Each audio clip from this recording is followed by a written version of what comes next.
welcome to Low Vision Technology. In future references, the name might be changed, just for a heads up. As usual, it's me, Haley from Talents HV, and my good friend Chris, who originally asked me to do the podcast with him originally, which is fun so far. Today we have a special guest. His name is Mr. Tubilleja, who will be talking about one-touch self-defense. So welcome to the podcast, Mr. Tubilleja. Oh, I appreciate it. Thank you very much. Of course, we're glad to have you. Just for behind the scenes purposes, I actually found him through a former GMS Governor Moorhead employee, which is the Governor Moorhead School for the Blind. And when I got his email, I said we were looking for someone to talk about one-touch self-defense, and he almost immediately said, "Hey, why not?" So that's how that happened. So, would you like to tell us a little bit, and everyone else who may be listening to this later or now, a little bit about you? Well, I grew up in Las Vegas, Nevada, and earned my degree in special education at the university there before getting a certification to teach students with vision impairment. Shortly after that, I moved to North Carolina back in 2004. My wife actually grew up in North Carolina, so she wanted to get back to the state. We at the time we had young kids, so it was a good move. I mean, Las Vegas's reputation precedes it, so not the best place to raise kids. Yeah. So it's a good move for us. Not really. Well, if you listen to some of the movies and the TV shows about Vegas, they're not far off. So, yeah. So I started at the used to be called the Governor Moorhead School Outreach Program, and it was a statewide program to offer support to students and teachers all around the state.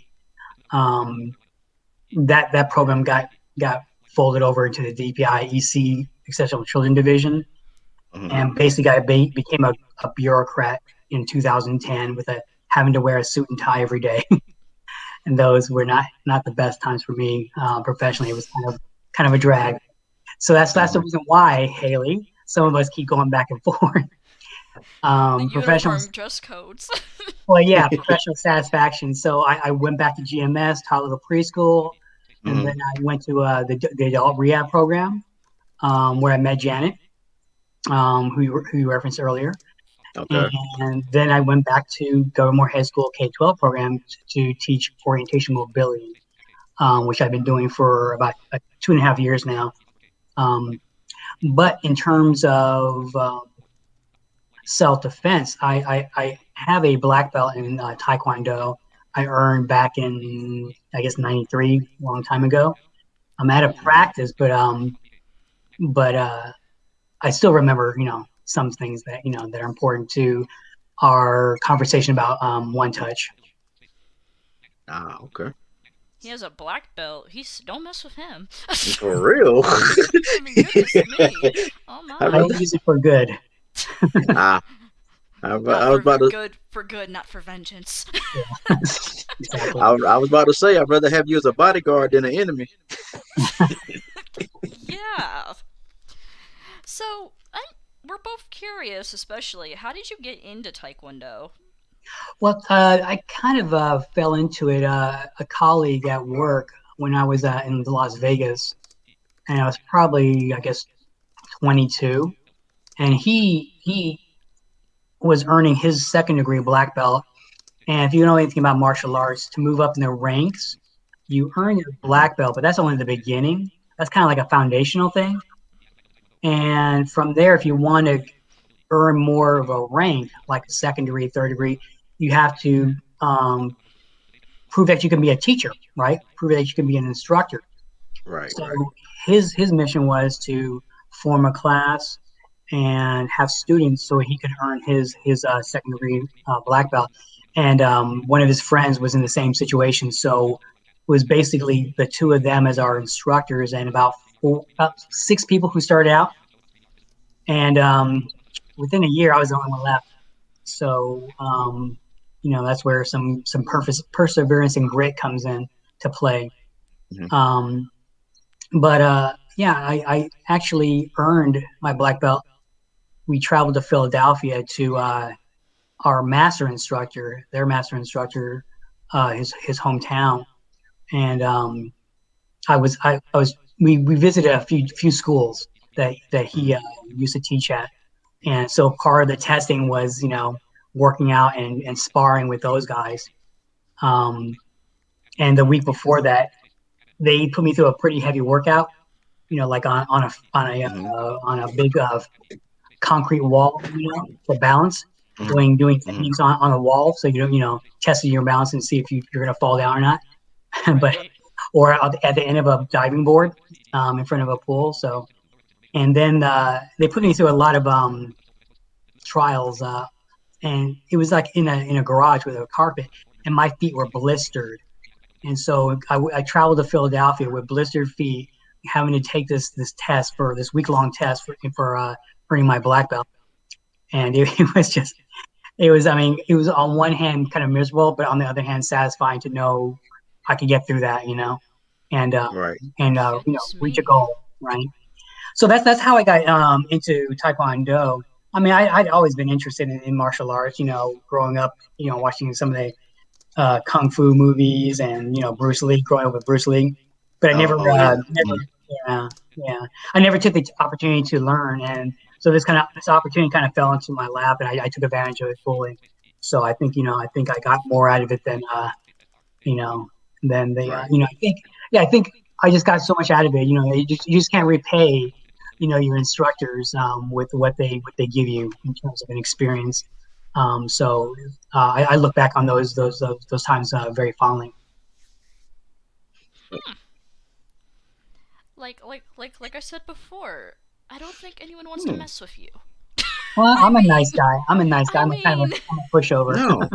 I mean, Yeah. with those qualifications, yeah, Well, yeah, Right. that's an someone should be interesting. scared.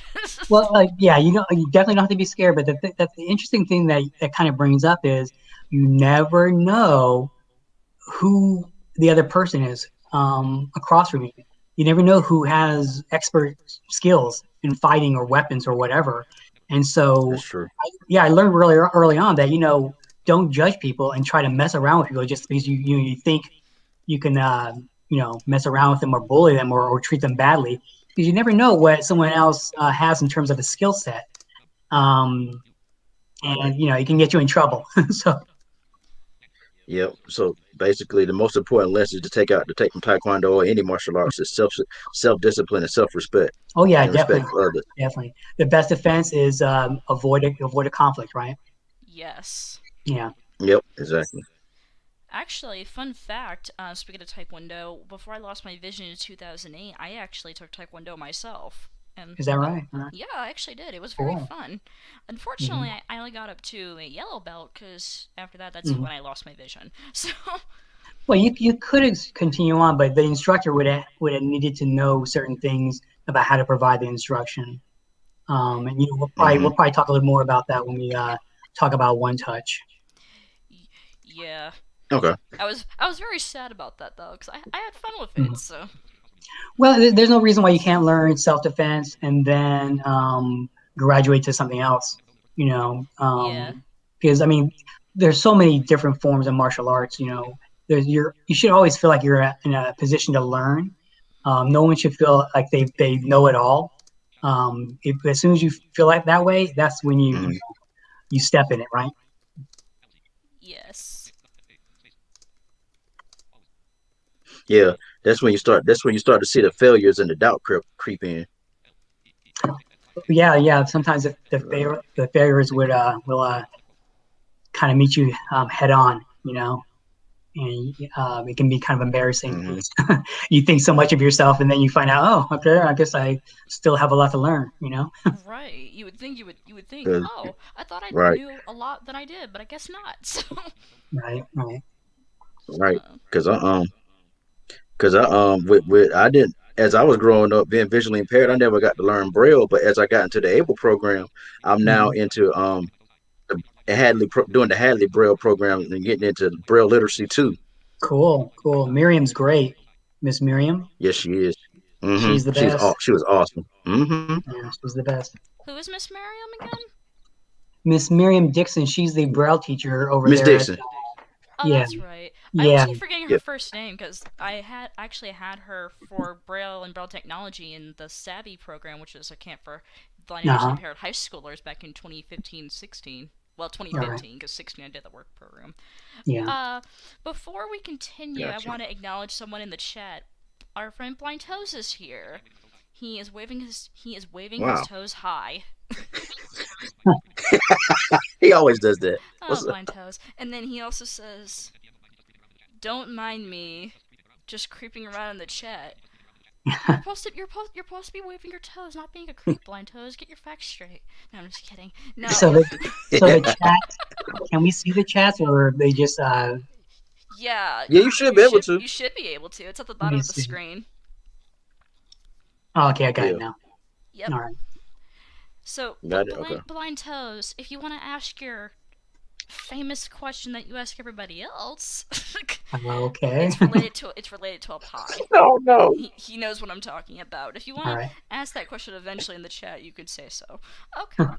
Mhm. No, I had to pick on him about that because every single time I did like a interview on my channel or anything, he would always ask that question. Like, of course you would ask that. So it's a funny question. It gives You everyone a will. good Yep. laugh Every about time. it.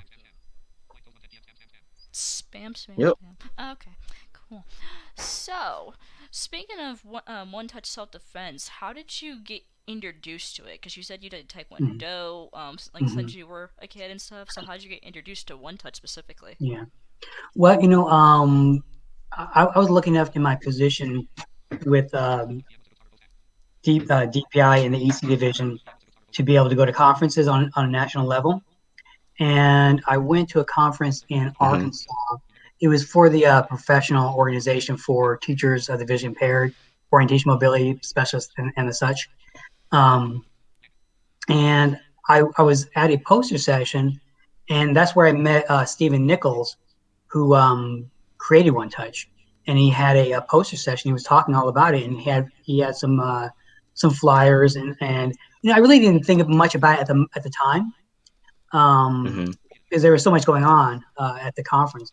But I kept the flyer, and it didn't really come back to me until probably a year later, because that was back in 2012.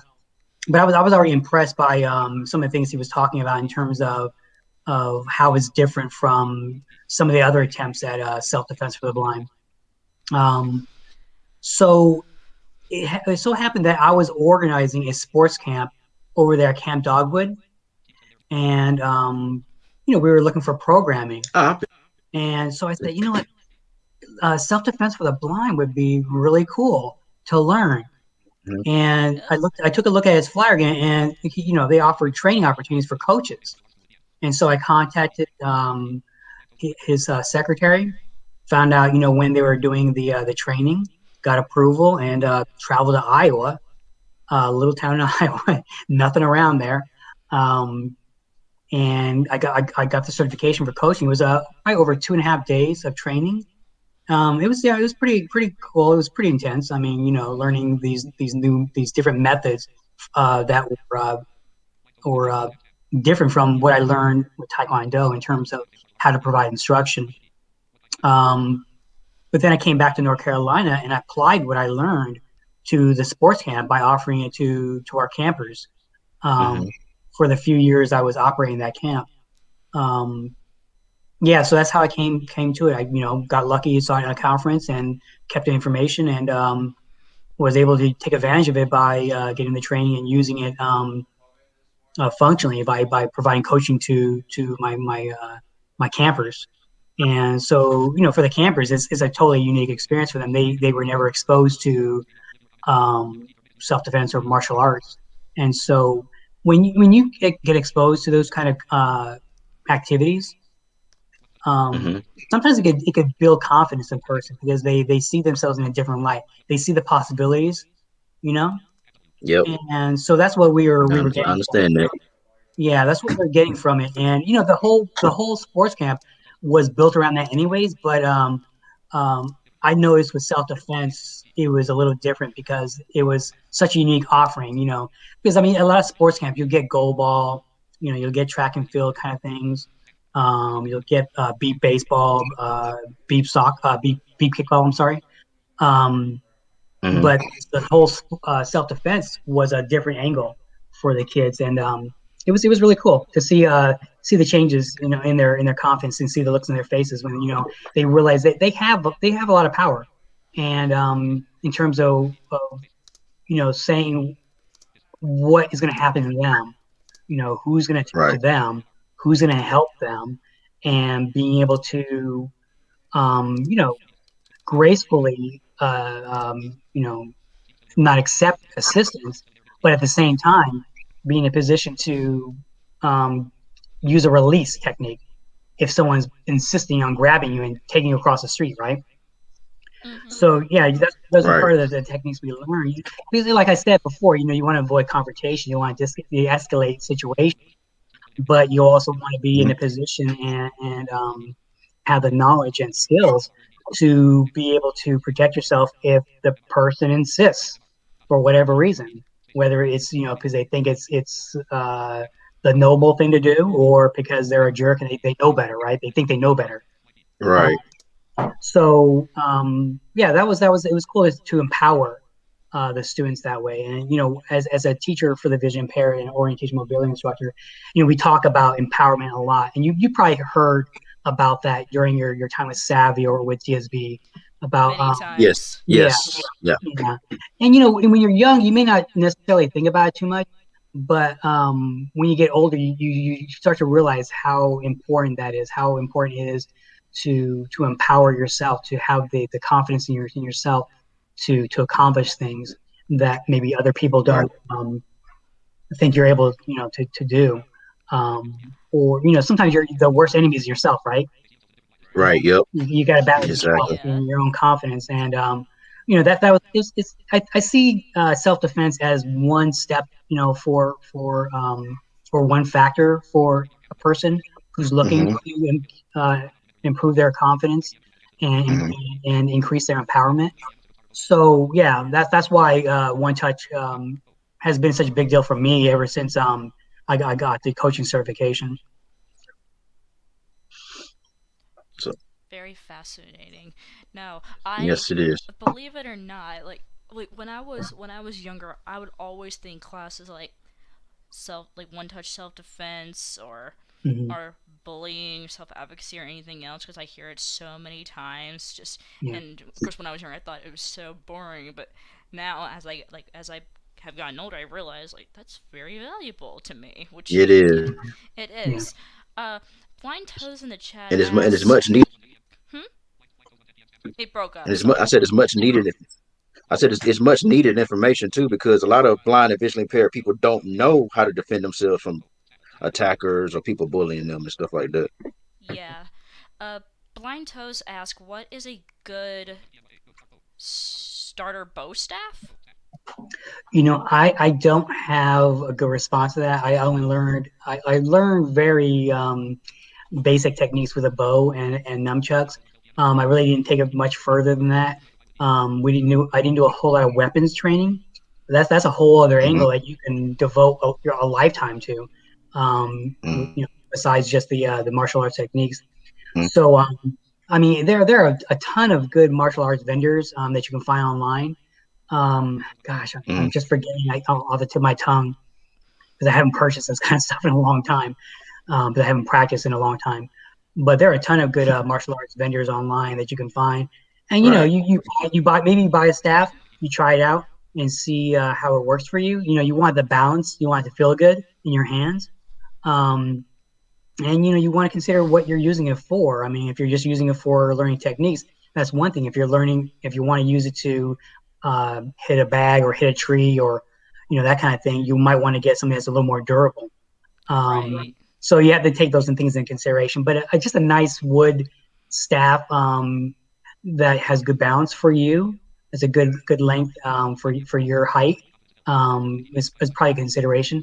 And I don't know if you can find a martial arts store where you live where you can kind of try some things and see how it feels. Mm-hmm. But if you do purchase something, you probably want to get expert training on it. Um, it's not something that's easily learned effectively by Googling it or going on Right. YouTube for it, you know. So, Exactly. but then, you know, if Yeah. you have a good instructor, you can go further than just the bow staff. You can learn about some other weapons. Oh I yes. see the other question here. It says, if you had a chance to throw a pie I at knew it this was coming. artist, who would it be, and what kind of pie would it be? I think Yes. I would say Chuck Norris and apple pie. Oh my Oh goodness. He, yes. Oh man, he had he's a all he he's had a like the Reddit all answer. American guy, right? So He was I'm gonna throw an apple prepared. pie in him. He was prepared for that. Like as soon as he read it, He he's like, "Oh, I was. got He an came answer for this." with Nice. the I haven't name been and thinking everything. about that at all. I haven't been thinking about that at all. So No, no. So the funny thing Hmm. is that every single time, like I said before, when I would do like an interview with anyone, it would just depend on the topic. So like if it was a blind YouTuber, it would say if you had a chance to throw a pie at a blind YouTuber or anything related to that. And then blind toes also say that teaching myself the nunchucks has built hmm up my confidence. And it helped. Yes, I would Yes, hmm say so. definitely, yeah. Um, definitely. so back to what you said before when you said that people see themselves in a different light. What does that mean to you? You know, I think they start to see the possibilities within themselves. You know, maybe I can maybe that be like the student, for example. Maybe I can uh, pursue martial arts. Maybe I can just Mhm. pursue learning more about self defense. Maybe I can pursue something totally out of my wheelhouse, like goalball or physics. You know, maybe I didn't think Right, about I'm kind of interested in the law. I want to be a lawyer. And some people, some people are so mean and cruel. They'll say to students, "You can't do that. You'll never do right, that." Right? It's unbelievable, exactly. but it happens, right? Yep. And I mean, I can't remember if that ever happened to me personally, but I hear the stories about that happening to students, and they're told they can't do things. And I think when you show a person that they can do something that they never thought they could do, like self defense, um, Hmm. I think it can open up their eyes, their brains, their minds to other possibilities. So when I think Right. about one touch self defense, I think about it as like a possible starting point for other things. You know, um, I hope that what I leave with them with is that they haven't devoted their whole life to just self defense, and that's all Right. they do. I hope So they mhm. so basically, you see it as like a link in a chain. Yeah, Of yeah, yeah. I hope they generalize that self confidence and empowerment to other aspects of their life. You know. right, Okay. because I know what you mean by that because I used to work for the local school system here in North Carolina. One of the supervisors would ask me why do I like working? I said because it gives me self confidence and independence, and I can earn my own living. I don't have to depend on other people. Yeah, it's about dignity, right? Mhm. Yeah, that's exactly right. Mhm. That's what we all want, right? Why Right, should you exactly, all be any different, right? Right. So exactly. it's kind of a confusing question. So why are you asking me that? I'm just like you. I want the things that anybody else wants, right? Right. Do Exactly. what you want to Yeah, do. yeah, Be treated like a human, not a statistic. exactly.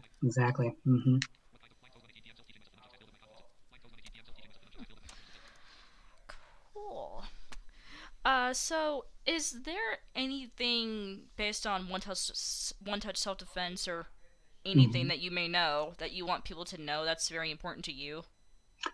Sure. One of the things that I found really interesting about One Touch, particularly as a teacher for the vision impaired and an orientation Hmm. disability specialist, and also with a background in assistive technology, Hmm. um, we always talk about as instructors, as teachers, about accessibility, about making things accessible and open to our students, so they have an opportunity to be on the same playing field, the level playing field, right? And that's kind of Right. what drew me to One Touch as a method, because I don't know if you guys have ever heard the term universal design. Yes. Yes, I heard of that. Yes. Mhm. To me, that's what One Touch is. It's like a universal design for self-defense. Hmm. And you take the approach of, you've heard like things of like bad examples of teaching the vision impaired, like, you don't tell your student to go over there and put this um by that, you know. What does that Right. mean? Yeah. Right. It doesn't mean a whole lot if a person can't see what you're referring to. If you're Exactly. pointing or you're making these vague descriptions and instructions, it doesn't mean a whole lot. It's very confusing. You don't know what the expectations are, right? And so Mhm. one of the points for One Touch is describing the techniques very specifically, um, Hmm. so the student can understand it, and using other prompts like physical prompts if you have to. Hmm. But there are some techniques I should be able to explain to you verbally without us being in the same room, and you should get the idea pretty closely. And maybe we can do something like that during this conversation as an example. That'd be cool. Um, That would be cool.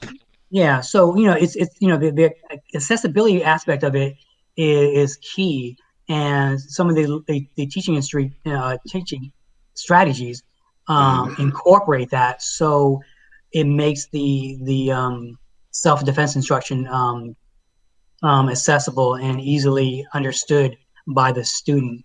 So you don't get that with traditional martial arts.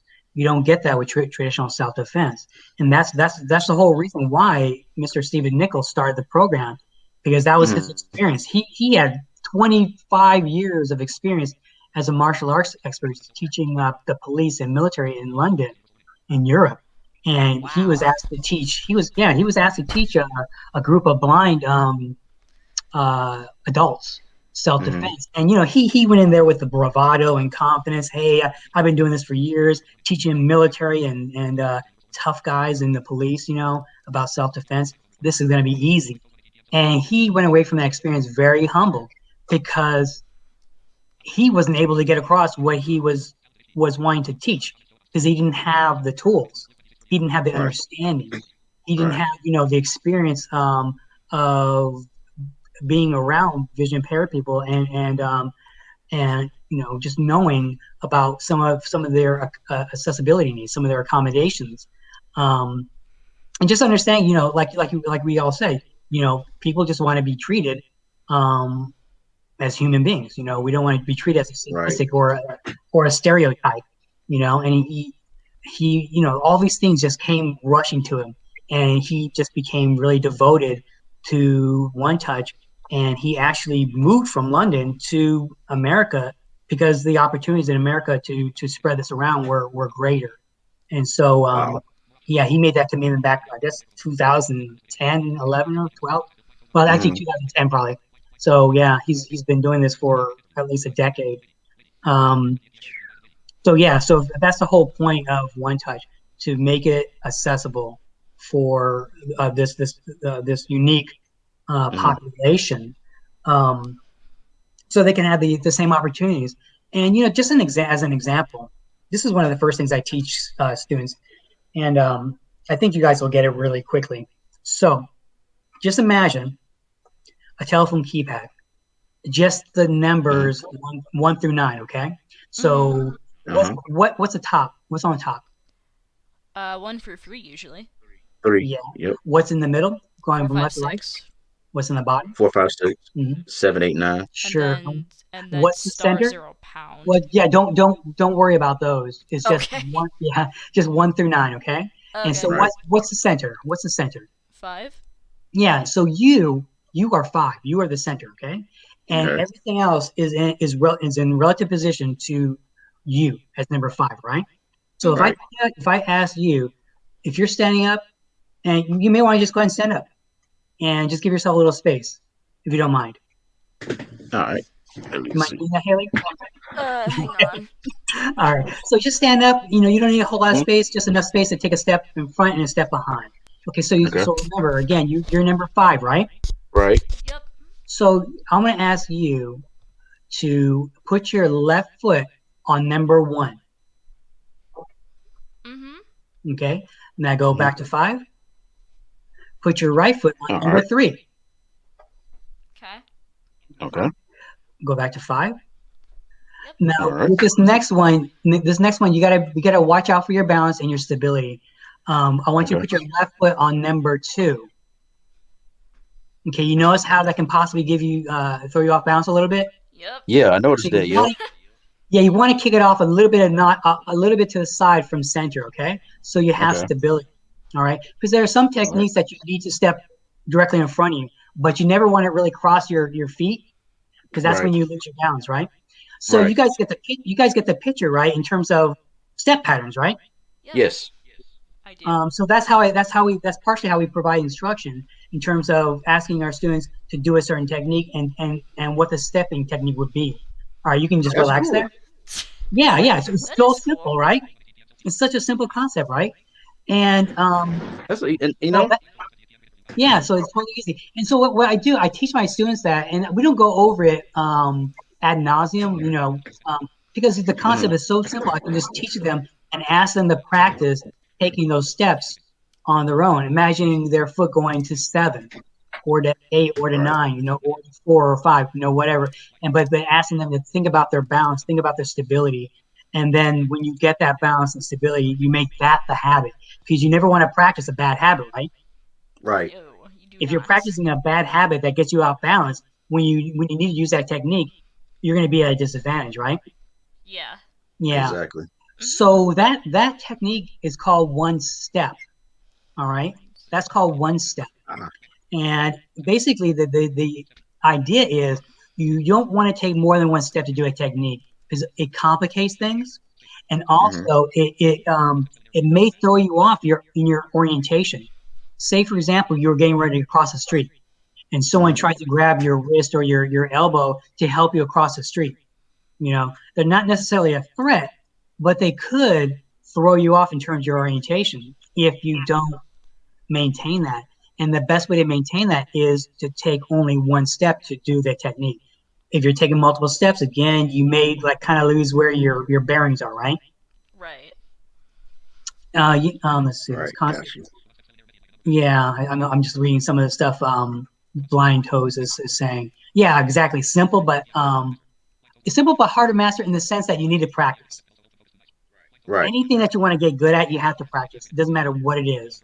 It could be a simple Yep. technique, but if you want to master it where it's automatic, then Mhm. you got to practice a lot, right? Then you got to work on things like called muscle memory. So your body just does it without you even thinking about it. Because you don't want to sit there and say, "Hey, wait a sec, I got to make sure I'm balanced and taking the right step before you attack me," right? So Right. you got to be able to throw that technique right away. So Yep. the technique that the self defense program is named after, One Touch. Mhm. That refers to if, for example, someone grabs my right wrist with their left hand, I basically take my free left hand and place it on top of the hand that they're grabbing with, and in that way, I'm feeling Mhm. their hand where their thumb is. I can feel what hand they're using, right or left. I can feel things Mhm. like, hey, they're pretty strong, or they have an average grip, or they're about my same height, shorter, taller. You really can't tell all these things when you do just that 1 touch. And basically, when you do that 1 touch, it's just a soft placement of your hand on top of theirs. You're not grabbing their hand because if you grab their hand, you're kind of limiting yourself, right? You want to be Right. relaxed and be open to whatever is given to you so you can respond appropriately, right? And Right. so that's 1 touch, all right. Um, and those are kind of like the foundational things we teach our students um, during the beginning, and they are asked to practice with somebody, practicing that 1 touch technique. Like someone grabs their wrist, someone grabs their elbow, someone grabs their shoulder from the front, from behind, those kinds of things, and Mhm. so they can practice and make it automatic again, just like 1 step. Okay. And Mm-hmm. so that's the whole kind of basis of this. I should be able to provide you with some techniques in an hour and you should be able to walk away from that lesson and be able to apply some of these things. Of course, practice makes it a lot easier, but in terms of its simplicity, most anybody can do these techniques, and the techniques can be applied in terms of instruction to students who have use of one arm, students who are using a wheelchair, and I've taught students in those situations how to apply a lot of these techniques, so they can use them effectively and not only get releases completed, but complete strikes. Okay. Complete let's see what they call them, locks, like wrist locks, arm locks, those kinds of things, finger locks.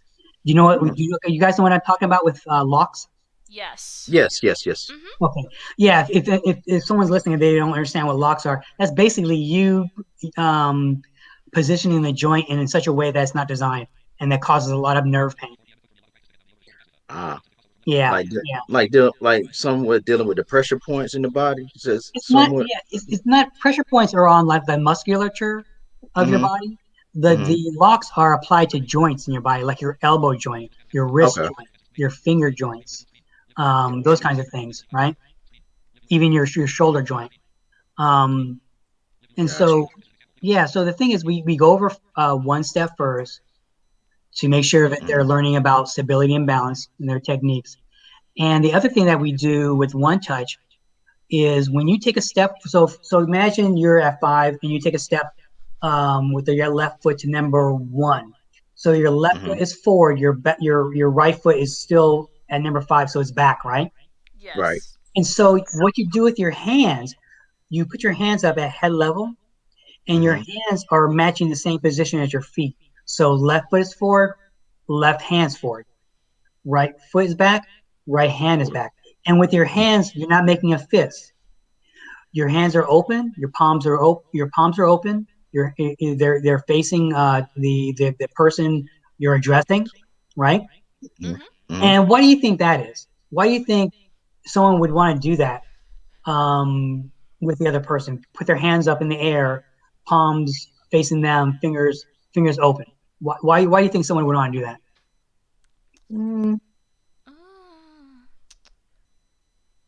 I honestly don't know.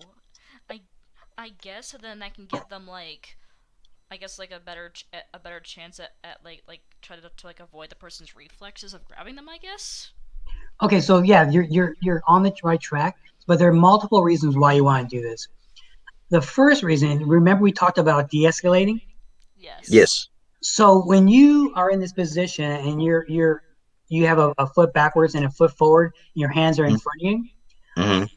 Okay, so one thing is you're telling them, hey, whatever you're doing is not cool. I don't like it. Okay, you're using body language to express that, right? And the other thing you're expressing is, I'm not a threat. My hands are in front of it, but I'm not a threat. Now, if my fingers were closed in a fist, what does that tell somebody? Communicating a threat, like you're basically in a fighting stance. Get ready to exactly. You're in a fighting stance. You have become a threat to them now, because you're basically saying, "Hey, I'm ready to fight," right? So that's an important distinction, right? You can quickly escalate the situation where it becomes dangerous for both people, or you can de-escalate the situation and walk away. Hey, that was just a guy trying to help me across the street. Didn't know any better. Never met a blind person. Had no idea. And so I taught them, hey, you need to be polite. Ask the person if they need help before you touch them, right? Exactly. But, instead of becoming a fight where someone's in the hospital or worse, it becomes a situation where you educated someone in the public about your particular needs and in general some of the needs of the community, the VI community, right? Right. And so that's a much better situation, right? To walk away educating someone, no one got hurt, right? Exactly. So that's what you're communicating. I'm not a threat. You're also physically, in terms of self-defense, you're also in a position to block a strike. you're also in a position because your hands are open. A block, grab, fly a lock, right? Oh, Mhm. So right. That yeah, makes you're in a position to do what you need to do depending on what they're giving you, depending on what is going on in the situation. And so you need to be able to assess the situation pretty quickly. And that's why it's not easy because some practice does make it easier. mm, Because if you put yourself in a heightened situation of anxiety and you're able to address it appropriately, down the road you mm, should be able to do the same thing. And so, but you do have to give it like a moment of time to say, hey, is this guy a threat, or are they just trying? Excuse me, are they just trying to help me across the street, right? right. Right. Because the difference is could be life changing, right? Mhm. Yes. You So never know. so that's what it's communicating, and that's what you can apply it in different situations, different ways, depending on what's happening. So it doesn't just have to be you like just hands in front of you in a stance, not being prepared to do anything. You're in a position to do whatever you need to do. And the other thing is, what we teach is because you're basically in that stance, you've kind of created some distance, right? Right. Right. And you created a position where you can just apply a technique in an effective manner. Like say, for example, if you block and punch, Mm-hmm. you're going to be blocking with that hand that's forward and punching with the hand that's backwards. And so you're in a position to move forward in your movement to make a more effective punch rather than if you were up straight up and down, right? Right. Yeah, Right. because you can't just ask the guy, say, "Hey, give me a second here. Let me get in position Nope. No, so I you can You can't. punch you." Right? wish. You You wish, have but to no. be, yeah, yeah, Right. you have to be in that position right away to either de-escalate or defend. So, do you guys have any questions about that? Let's see. So you, so whatever hand whatever step you take, you take I'm losing this you. hand. That's Okay, so this is a practice for one touch. So if you step forward with your left hand's gonna be mm, forward. If you step okay. to the right, to number 6, your hands are going to be Mm, basically in the same foot position, but just in front of your face. Okay. And of course, Mhm. okay. you don't want it to be so close to your face that if they hit you, you're going to hit yourself too, right? Yeah, You want your no. hands Right. to be Right. forward, and your elbows are going to be angled slightly forward. And so you want to be able to be in a position where you're absorbing a possible blow, right? Um, Right. so so there's a whole lot of little things about just that one technique um, that shows what how it matters. You know why those little details really matter. But we don't grill the students over all the little details. We just explain it to them Mm, initially, and then over time, so they can absorb it and understand how it matters, why it matters that you're in this certain stance, why your hands are in this certain position, why your hands are open, why you're relaxed. Like for example, mm-hmm. the other thing about stances is you want to have a little bit of a bend in your knees. If your legs are stiff, your reactions are going to be slower. If your knees are bent a little bit, you're going to be able to Mm-hmm. respond by moving backwards forward a lot quicker, right? Right. Right. So yeah, I mean, if you're doing any kind of physical activity or sport, um, it's always best to be relaxed. Yep. If you're tense, your performance is going to pay for it, right? Right. Yeah, yeah. Exactly. I Yes. have been very fascinated by this conversation. I don't know about you, Chris, but I know I have been. Yes. Yes. It's very informative. Well, Very. if there's ever an opportunity for us to get together, I mean, I would love to show you this technique some in person. Okay. I'm actually planning to come down to North Carolina this summer because I live Hmm. up in Massachusetts now. So Oh, wow. yeah. Are you near Yep. Boston? Are you near Boston? Uh, no, Okay. no, we actually live in Westfield, and I actually attend a college in Springfield. Are you at It's a community Spring? college. Okay, because my brother, my triplet brother, he went to Springfield College in Massachusetts, Oh near the wow. Huh. yeah, near the NBA Hall of Fame. Wow. Yeah. I'm sorry. Did you say your triplet brother? Yes, I'm a Oh triplet. wow, Wow. I know, right? I dude. didn't know if that was an interesting nugget. I should have added before, but Oh, that's very no, that's very interesting. I yeah. was like, wait, he has a Yeah, triplet brother. I That's was born cool. in That's Okinawa. very Yeah, I was born in Okinawa, Japan. Because my dad was military. My dad was military, and my uh-huh. mom, she's like 4'8" or 4'9", and when she had us, she Mm, was as big around as she was tall. mm, good gracious. Yeah, so, Wow. so you're yeah, originally from Japan, but you yeah, grew up in Las Vegas.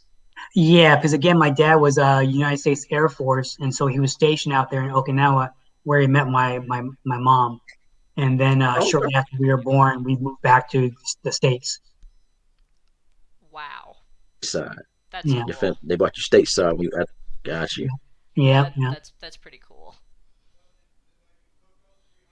Hmm. So Mm. All if right, yeah. you guys don't have a question right away, you want me to talk about another technique? They're called releases. Oh, please do. Yes, please do. Please. Yeah, We do have so time. yeah, the releases are really important because if someone's grabbing you, the first thing you want to do is for them to release their grip on you, right? Right. Because then that puts you in a position to apply a technique on them if you have to. And but also Uh-huh. with the release, you can use that time to when you're doing the release to either assess a situation as a threat or assess a situation as non-threatening, benign, um, so you don't have to escalate it from there, right? Right. So when you do a release, imagine that your right wrist is being grabbed. Um, Let me think, by their left hand. So it's called an outside grip release. And so they have Uh-huh. your wrist, and their fingers are curled, but they're pointing down. And so their thumb is curled, but it's pointing down too. Because no one ever grabs from below and up. Everybody grabs from top to Middle. bottom, right? Yeah. Mhm. Not on. Yep. And so they have your wrist. And what you do, you apply one touch. So you're identifying some of those things we talked about earlier. You know, what side they're using. You know, some things about this person, right? Mhm. Whether they're strong or they're tall or they're same height. You know, those kinds of things. Because they may not be talking to you, right? Right. Right. If Exactly. someone grabs you and they talk to you, you can kind of get a sense of where their head is. Because Mhm. they said something, you can kind of get a Right. sense of how tall they are. So when you do the one Right. touch, you're getting all that information, but you're also getting information about how far they are from you. So that informs your technique. Okay, and so you do the one touch to get that information. At the same time, you're opening up your fingers in your gripped hand, the hand that's being gripped by them, and Uh-huh. that causes this is all happening all at once. Okay, it's not happening in succession, one at a time over a minute, right?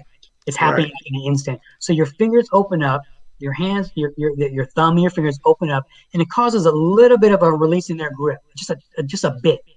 But it's all happening Uh-huh. so fast they don't know it, they don't notice it. And what you do, Right. you rotate your wrist so your palm is facing down, and what you do with your arm, Uh-huh.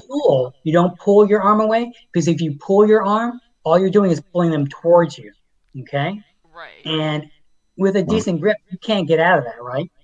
So Mhm. you're Right. trying to take advantage of the weakness in their grip where the thumbs and where the thumb and fingers meet, right? Mhm. Because Right. that's the opening. Exactly. That's the opening in the grip, right?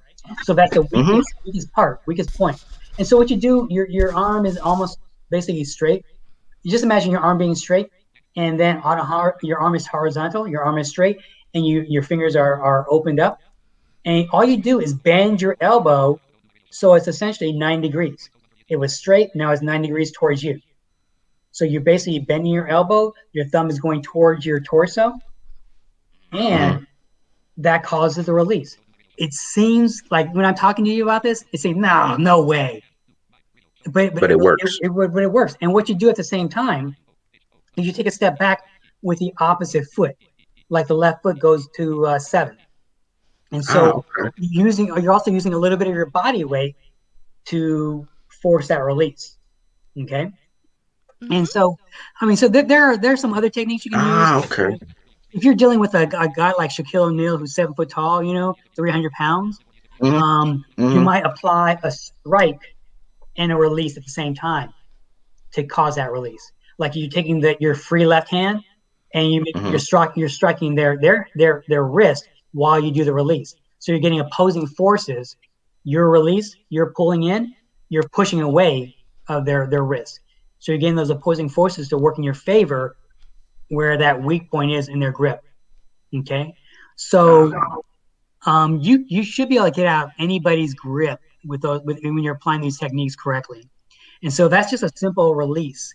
And there are different ways to apply that release. Like if you're in a wheelchair, and it would be so cool if we were in person because I could show you these techniques in person, and I think you would be fascinated by it. I know I would Yeah. be. Yeah, Yeah, me too. We definitely need to link up again because when she comes to North Carolina, we can actually be in person and yeah, do yeah, this. yeah. And Well, if I you would would, love that. Yeah, and if you I would wouldn't, love that. and So, if you would, I was gonna say if you wouldn't mind oh yeah. videotaping it for us so we can show people. You Yeah. mean if we get a chance to meet, you guys would record it? Yes, Yeah. yes. Oh yeah, yeah. Mhm. That's not a problem. I don't mind. Okay. Just get my good side, right? Right, right. He said it. I didn't. Just that's something that Chris would say though. Yes, that's true. She knows Oh me my, so well. I do. So it looks Oh like man. Blind Toes had to leave, but it looks like he Yes. enjoyed it while I was He here. did. He said, and Yep. earlier he said, "Good interview." He said, "Men and he's like, good interview, men and lady." I was like, "Thanks, thanks for acknowledging that I'm a lady." Yes. Yeah. Oh man. Yeah, that's one of our YouTube friends. Okay, cool. Hmm. Is he Massachusetts, North Carolina? Where is he at? He's in Florida. Florida. Oh, you guys are just like national. Yep. Hmm. You guys Originally are from all over the place. California, but live in Florida. Wow, wow. Yep. Okay. Yeah. Yeah. So I mean, right now, I'm not providing instruction on One Touch directly with anybody, of course, because COVID that kind of gets in the way of a Right, lot of things, right. right? Yeah. Thanks, COVID. It Yeah, does. Yes, it yeah. does. I know, right? But I'm on an ongoing. I'm working on an ongoing agreement with DSB to provide one touch instruction, like the Savvy programs, to some other special programs they hold, and Hmm. they are going to contract with me to provide this instruction to college students in the area. So I'll be doing that Wow. in the fall. Yeah, I'll be doing that in the fall. So yeah, so that's where it is right now. Hmm. I do know of one other instructor. You guys met her, Cheryl Biddings. Bidding. Yes, Cheryl Bidding. Yes. Yeah, so Yeah, she's you yeah, know her, Chris. I Yeah, I do. don't recall the names. yeah, she's certified too, but she's not as active as I am. But Hmm. but whenever she is asked to hold a class, she asked me to come over, and I'm always totally happy to do that. I'm on campus anyway, so I mean, Hmm. I'll probably be teaching the one touch system during our summer program at GMS to the kids who come from all over the state in June. So Okay. that's how I kind of get keep in practice. Right. Hey, as the saying goes, you don't use it, you lose it. So Yeah, Exactly. it's a good thing not to do that. So. Yeah. Right. right. Yeah. Oh man. Cool. Yeah. Any, was there anything else you This. wanted to talk Yeah. about as far as that? Unless you have any other questions, nothing comes to mind. Oh, okay. But yeah, Um. this was a good conversation for me to have with you because it just Mhm. refreshes my thoughts about One Touch and kind of gets me in that frame of mind because June will be coming up sooner than later, and I'll have Right. to be in front of students and teaching this to students. So Actually, I'm curious about Yep. something. I'm actually uh-huh. curious about something. Cause like the very first time I emailed you about mentioning about saying like my friend and I are looking for someone to talk about Yeah. self defense, especially like one touch. What was your like original like thought process when you first saw the email? Oh, I said, hey, it's I'm Haley. I remember Haley. Yeah. just by the way, I don't mean to brag, but Uh-huh. back in high school in my senior year, he was actually my sighted guide for this race called the 220, and that was very fun. What was it called? Really? It was the Huh. 220 race where it was like where you would Oh, run like yeah, yeah, yeah. half of a lap on Yeah. the big track. Where were we at? Was it Maryland? That was yes, it was. Okay, yeah. Yeah. Yes. Hmm. Cool. Yeah, I Cool. mean, I've heard, I heard about you going to Massachusetts for the Perkins College program. Is that correct? Yes, that was College Yeah, Success. That was the very first year that it started yeah, back in 2018, the 2018 hmm 2019 year. Hmm. yeah. And I've been in Springfield Tech since September 2019. So Cool, cool. yeah, and a lot of people are very surprised by that. They're like, wait, what? Yep. You're in college now? For some for some reason, I thought you were still in high school. I'm like, that was 3 years ago. To go. Yeah, yeah. Oh Sometimes, man. sometimes for us adults, or not adults, for us, people who've been around, it's Right. hard for us to think about our students as adults. Yeah. Because for so many years we saw you guys, as in the K-12 Yep. arena, and so it's really hard Yep. sometimes to think of us as adults. But I do realize, your successes, and that shows a lot of potential for your future, and so I really do respect that. So I was very Yep. eager to do this for you guys. Um, you know, it wasn't any issue. I'm Appreciate glad that. there was no We really do. glitches. Thank you very Yeah. much. Mm-hmm. Yeah.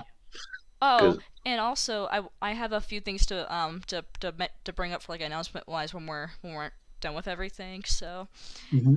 yeah, but you can keep going.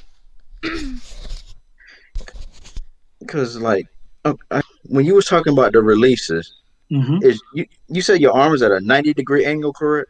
So I want you just for the sake of learning the technique, Mm-hmm. imagine your arm horizontal away from you, pointed straight Okay. in front of you. So you know how so your elbow should be facing the inside, right? So Your like palm is facing downward, and all you're doing is okay. you're hinging your elbow joint. So it's straight. Mm-hmm. Now it's bent at least 90 Like degrees. so like Yes. so like this then. Well, Can you see my arm? yeah, I can't see it. You're too close to the camera. Oh, whoops, my fault. You look good, Chris. I know I do. You ain't got so like this kind of sort of. Yeah, it's straight and then it's bent. But but yeah, it's just basically you're just hinging your elbow Mm-hmm. joint. You're not pulling away. You're not Okay. pulling. You're not trying to pull your wrist away from their grip. Right. You're causing a release. If you try to pull, So you're it just stay. never So gonna. basically the wrist is staying flat. Yeah, yeah. So The palm is flat, okay. facing down. Yep. Okay. Okay. Yeah, and your arms are So when bent. you move, Yep. Yep. so you move like this, I kind still of I sort of. still can't see it, but I'm trusting you're doing it. You're doing it Okay. right. Yeah. Okay. Yeah, but yeah, Got you. because your arm So is it's just like. straight in front of you, and your elbow is kind of towards the middle of Mhm. the body, facing that, and it just bends. Right. Bends really sharp. It's a sharp movement. Got you. Straight bent. It's Got you. really quick. And you got to remember, you're taking that step backwards at the same time. So all this stuff is Mhm. happening all at once, and so Once. Right. you're taking advantage of all that motion, all that body movement, momentum, and weight going the opposite direction of the grip, and that's what Mhm. causes the release. Ah. Yeah, yeah. And there's a variation of that release that's even simpler. That's even more simple. That if I get a chance to meet with you guys in person, man, you're just gonna be like, what was that? Right. Oh man. It's like I said before. High school for me was years ago. I call it years ago because I still can't believe that it'll be 3 years since I actually graduated. So Yeah, just yeah. Yep. any type of self defense of any sort, that was a long time Mhm. ago. So as Yep. soon as when Chris said, "Hey, I think it'd be cool if we had someone to talk about self defense," I'm like, I would agree. Yep. Yeah, yeah. Because So I've been involved with the Governor Moorhead and Mhm. Rehab Center since middle school, since about Oh, really? Okay. since '98. That's when I went Wow. did a transition program. Yeah, I went through the transition program back then and go to high school. Well, you probably remember Fred McHenry, huh? Yes, and Dr. Apple was there too. Who doesn't Yeah, who yeah. doesn't remember Fred McCahern? He's still Honestly, there. He's he still still there. is. He's still Yes, there. Yeah. that's why people call him Dinosaur. I'm being Oh man, serious. I'm they being call him serious. dinosaur. Yes, I'm being serious. Yes, they do. It's hilarious. He was a student there at one point. He's been. I think he was the principal at another Yeah. time, and then now Yeah. he's like the guidance counselor. So it's like making your schedules and stuff. I mean, yes, he's been there forever. Mhm. Yeah. Yeah. He Yep. literally has. I remember But when I had O he's and a M. good guy I though, remember when I nonetheless. He is. He is a good guy. really I remember when I had O and M. I had Ken when I had my O and M out there. Ken Washburn. Swearinger. I'm Swearinger. sorry. Swearinger. Yeah, you're right. I'm sorry. Yeah. Yeah. Yeah. Ken Washburn is the volunteer. Too. Yeah. Yeah. Yeah. Yeah, Yeah. that's a, and of course when I was in the Savvy program in 2015, I had Carol Lovett for O&M. Yeah. I like her. Yeah, Yeah, she's really cool. I always Yeah. made jokes of her last name. Like every single time we were talking about something that we really liked, I just kept going, I love it. I'm sure she didn't I find that really, really love annoying. it. I'm sure she didn't find that annoying at all. Oh no, she was laughing with me. Because I was like, this is just a joke, and she Yeah. knew that it was. Yep. Well, she has a good sense of humor. Oh yes. She does. Again, that was 6 years Cause ago. So. Yeah. Well, she's still I there. feel like Hmm? yep. To be, I feel like that one touch and O and M kind of go together when it comes to Oh, being in the. definitely. I do too. Definitely. If I have an opportunity, I make it a point to teach some one-touch techniques to my O&M students. And in fact, Mhm. Haley, do you remember Kaylee? The student, right? Yeah. Yes. Mm-hmm. So She's a sweetheart. she's in her later high school years, and Yep. so I'm giving her extra time because we missed so much time during COVID. So part of my extra time that I'm giving her for instruction, I'm teaching her one-touch self-defense. Oh wow. And yeah, so she's really Wow. excited about it. And I mean, Mhm. she's a tiny kid too. Mhm. So She's a sweetheart though. At well, least she when I, is, she when, at is. least when I first met her, she thinks she came started in middle school. Yeah, I yeah, think like yeah, late middle school, early high school. So yeah, yeah, she's cool. yeah. So I'm hoping that So I can teach her a whole lot and kind of show the other kids, what a difference it can make, mhm. because Right, right. she's a kind of a small person, and you wouldn't Mhm. think that she could apply techniques that could possibly break someone's elbow, but she absolutely can. I mean, she has the physical ability to. She just needs to learn how to apply the Do it. techniques. Right. Right. Because I mean, to break an elbow or to at least dislocate it, you don't Mhm. need a whole lot of pounds of pressure per square inch. You don't need a whole lot at all. You put a No. little weight Mm. into it, it's gonna Mm. snap. It's Mm. just yeah, yeah. Is that how? I'm just curious since you brought that up. How hard is it? I guess to like dislocate a elbow versus a shoulder. Um, it's probably technically it's probably easier to do the elbow because it's so Mhm. much more accessible. Yeah. You have to, I mean, to get a shoulder break, I think you have to apply a lot more pressure, and Okay. Yep. you have to probably have a lot more leverage. But I mean, if Taekwondo, you apply combination techniques and you do a side kick to the shoulder joint and you pop it out that way. Oh, that was a fun move for me. I bet it was. the, Yeah, the the kick that we did, it was like the side kick, and then the one where we just like swing our leg up in the air, like without bending the knee. That was fun too. yeah, because you get a lot of power Mhm. from your hips. So if Oh you're able to throw a yes. side kick, and Yep. if you're holding someone's wrist and you apply a side kick Uh-huh. to their shoulder joint, it's gonna pop. It's Oh just yes. yeah, Ooh. You don't even have to have that happen to you in order to know that that would hurt. yeah, yeah, Yeah. yeah. Once Yeah. you dislocate a joint, that person's probably not gonna go after you anymore. Mm-mm. Oh yeah, No. like after that happens, they're like, okay, yeah, you scare me. I'm not gonna mess with you. Goodbye. Mhm.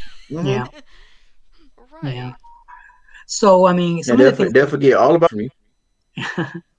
So sometimes the students ask questions, whether they're adults or high school or K-12 students. They ask about what do Hmm. I do with my cane when I'm doing these techniques. Okay. Uh And huh. Hmm. so if you can, what we teach is if you can hold on your cane while you're doing these techniques, that's preferable because if you lose track of your cane while you're Hmm. doing these techniques, then once you incapacitate somebody, you need to be able to get away, right? Right. Right. And if you don't have your cane, it's a little bit harder, and not as safe. So, we teach to keep your cane with you as much as possible. And, at some point we go over the techniques later while they're using their cane. And so Right. they can understand how it matters, how they should respond with their cane. But one thing we definitely emphasize is you don't use your cane as a weapon. Right. Right. Because when your cane is unfolded, Hmm. it does not make a very good weapon. It's going to break at the joints very easily if you slam it on someone's head or body, Yeah. and Yeah. then you get a broken cane. Right. Yeah. You know? And you can't get away from the person that's coming after you. Nope. Right, right. The only reason I would maybe use the cane if it was folded, then you can use the Right. cane, and there are some certain techniques you can use the cane to attack soft tissue, Hmm. um, to really hurt somebody, or to apply some of your locks. But other than that, I wouldn't use the cane because one thing it could be taken away from them and used against you, right? Right. Right. Exactly. So yeah. So I'm wondering because with me, I have cerebral palsy and I walk with forearm crutches. You adapt it to for that too, or would that be a little harder? We could probably figure out ways to adapt that. I've worked with Hmm. kids who have had use of just one side of their body. Hmm. Do you remember Brandon? Name sounds familiar. Haley, you don't even remember Brandon, do you? I don't know the last name, so I probably can't tell you. Yeah, I can't remember Brandon's last name, but he had only had use of one side of his body for the most part. I mean, he could walk up. Hmm. Oh. Yeah, Oh. yeah, Oh. you Oh. remember Oh. him now, right? Oh. Yeah, Mhm. yeah. Mhm. Yeah. Yeah. I taught him one touch techniques with using his good arm, and he was strong. That's the that side of his body was very strong. I mean, Hmm. yeah, he could do releases and then throw an elbow as he's doing the release, throw an elbow right to a face, and that would cause someone to pay attention. Yeah, it really So would. Yeah. yeah, Hmm. and so I taught students who are using wheelchairs. So there are probably ways to accommodate for someone who uses crutches. If there is for But wheelchairs, there should Hmm. be for crutches too. I mean, oh, definitely, yeah. I makes just it makes haven't, I just sense. Right. haven't, yeah, I just haven't worked with someone in that situation. But Hmm. with a little bit of thought and feedback from you, there Hmm. are ways. We could probably figure out which techniques are going to be most effective for you and focus on Hmm. those. And Right. so you want to learn how to do things like releases and which locks you can possibly use and which strikes you can use, those kinds of things. How to maintain your balance while you're doing the techniques. So Mhm. yeah, it would Right. take some thought, but I mean, that's what we do. That's what we do as instructors, as, Right. as teachers. We come up with ideas on accommodations and accessibility if they aren't present at the moment. So yeah, Right. Because I know for me, my right side is my strongest side. okay. Yeah. So I mean, that may be a primary side you practice with, but you practice on the Mhm. other side too, Too. because the other person may not give you a choice, right? Right. Right. Exactly. Yeah. Yeah. Yeah. But maybe you practice to get to that good side, right? Right. Right. Yeah. You practice to use techniques that get you to your strong side. So maybe you do a release with your other side, but you apply a strike with your stronger side, right? Right. Okay. Yeah, yeah. So yeah, those are some considerations that we would take it um, to mind when if we were working together. Okay. Yeah. Hey, that would be I'm fun looking. though. I'm really. Yeah. I'm really strongly looking, thinking about what I want to do. I want to learn how to do this because, Hmm. living on my own as a visually impaired and person is kind Yeah. of, you need that self defense techniques. Yeah. The thing is, fair or not, society considers the vision impaired and blind, particularly totally blind people with who are using canes, Mm-hmm. as vulnerable, Mm-hmm. as somehow maybe weaker. But again, like I told you guys before, you just can't judge people. You never know what a person's skill sets are, right? Right. Exactly. And so, Exactly. yeah, but because society kind of has that perspective, people Mm-hmm. who are trying to perpetrate a crime may also have that perspective and think of someone as an easy target, right? Exactly. Yes. So one of the things that you can do when you learn self-defense, if you're confident, you kind of show that confidence, but you also show that confidence by being aware. You're aware of your surroundings. You're using body language that tells other people, hey, I'm paying attention to what's going on around me, right? Right. Mm-hmm. And so if you make yourself, if you are perceived as less of a target, the person's probably going to move on, right? Right. Right. They're going to move on to someone who's an easier target. Right. So that's part of the process. Being aware of how people perceive you, and give them something else to perceive, something that shows confidence and awareness and ability, right? Right. Because again, you're trying to avoid situations one, and you're trying to increase the likelihood of getting out of the situation safely.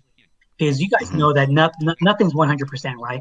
Nothing Exactly. is guaranteed, and so Exactly. all you're doing is just increasing your chances, and that's part of the process of instruction. When we talk to the students, don't think of this as a panacea, as a cure-all, as something that's you're never going to have to worry. These are tools that you use, you learn and use, and you learn to apply to get you out of a situation first, but have to deal with it physically if you have to, right? Right. Right. Exactly. Yeah. I, I definitely understand. I agree with that. I do too. All right, guys. I didn't realize that we were going to go over go over an hour. I I was didn't realize that either. Uh, yeah, I I was did. kind of worried. I was constantly looking at it. I was like, hey, we're having a good conversation, so honestly, who cares? Right. I was kind of worried I was going to. Oh man, I'm going to have 15 minutes of stuff to talk about. Oh, not at all. Nope. No, Oh no, no, no. I'm good. man. Hey, Oh so man. maybe I could throw out this idea. If we are able to ever get together at some point Mm-hmm. and do that like that demo of a lesson with you Mm-hmm. guys, Mhm. Mm-hmm. maybe then we can have a follow-up conversation like this, talk about the experience and what you guys think about it. I'm That up would for be. that. Me too. I'm Really. up. I'm really. I'm definitely up for that. Mm-hmm. Yeah, yeah. Okay. Like I said before, it would be a refresher for me since it's been like what years Yeah, since I yeah, even done anything with Yep. self yeah, defense. So hey, yeah. yeah, Yep. This was. This was a very informative and important conversation. I really appreciate you taking this time yeah. to Thank you come on so this live stream. much. Hey, no problem. Yeah, more than happy to do it. And if I have any other questions or anything, I do have your email now. Not yet. I will email And sure. you. Yeah. Yeah, you can keep that as a reference, Chris. Thank you. um, that's not my decision, anyways. So I like the joke clearly. So I did say I had an announcement before, so I'll say this now before I forget. There is a possibility of the podcast Low Vision Technology. The title will be changed because it's Hmm. not just about low vision / blind technology itself. We talk about anything, really. Yeah. So Yeah. we're gonna come up Mm-hmm. with a different name. I don't know what that is, and Hmm. neither of us do, but we'll come up with that. Cool. And we Yep. decided before that whenever we do have interviews with people on whatever it may be, that we'll just do it through the YouTube live stream because that'll just be easier for them anyways. Hmm. And as always, We're gonna. Chris and I are still doing the actual podcast through Apple Podcasts, Spotify, Anchor, or anywhere you get the podcast that you desire. Yeah. So Yep. So yeah, let me know what the what the name change is, and I'll keep track of y'all. yeah, Okay. we'll have to come up with We one. sure will. Yeah, we Cool. will. Thank you so much for coming on. This Come on. was very fun and very formative, I would say. All right. Yes, it was. Yeah. And we really appreciate it. Yeah, Yeah. thank Yeah. you. Well, I look forward to possibly meeting you guys in person sometime. Yeah, I think that'd be really awesome. Yeah. Well, not It me. would. I already know you, Haley. Yeah, But you know I'm talking me. about, yeah, I'm talking about, getting together to do some one touch. Yeah, no, I Right. know what you meant to say. I was just slightly chuckling. So I was like, you Yeah. already know me, dude. Oh Right. man. So to close out the stream, any last words of advice or encouragement to people you want to give? Oh, take risks. Um, go beyond what you think you can go beyond, and always have fun when you can. Thank you. Thank, Appreciate that. thank you. All right, guys. What about you, Haley? Uh, be quiet, computer. Sorry. As soon as I was getting ready to say something, like two sound effects from our computer start going off. I'm like, be quiet. Like I'm not dealing with you. Um, so this was fun. Like I said before.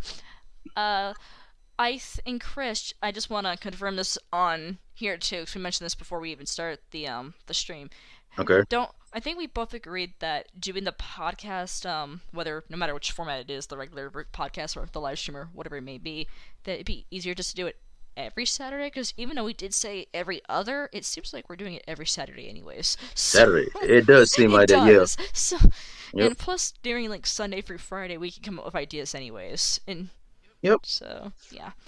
So and it seems like 1 o'clock has been working out for time wise. So do you want to stick with Yes. that too? Yeah. Hmm. Okay. So every Saturday at 1 p.m. Eastern, 12 Central, we'll do the podcast in whatever format they may be. And again, the name will be changed. Just don't know what. So stay Yeah. tuned We for haven't that. decided yet. Yeah. And if you guys do have suggestions for topics, you can put it in the comment section of this stream when it uploads. And hopefully you guys find this really helpful. So Sure. thank All you for right. watching and thank you for listening. Yep. Y'all have blessed afternoon and weekend. Bye All bye. right. Bye, Bye-bye. guys.